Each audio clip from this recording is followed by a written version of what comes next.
সবাই পড়া শেষ করে ফ্রি হলে তারপর মোবাইল দেখে, আর আমি মোবাইল দেখে ফ্রি হলে তারপর পড়তে বসি। ইয়ার এক্স, আমি ভাবতাম তুমি শুধু আমার, কিন্তু এখন তো দেখলাম তুমি তো পুরো পৌরসভার। চোরের মতো চেহারা, কিন্তু আজ পর্যন্ত এখনো একটা কোনো মেয়ের মন চুরি করতে পারলাম না। জীবনে সবকিছু পাবেন, কিন্তু বন্ধুদের কাছ থেকে সম্মান কখনোই পাবে না। অনলাইনে তারা বেশি থাকে যাদের বাবু সোনা আলু পটল কেউ নেই, যেমন আমি।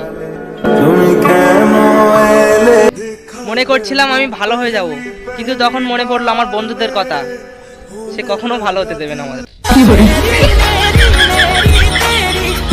হোক না সে ছাগল পাগল গরু কুত্তা, কিন্তু সে আমার ফ্রেন্ড।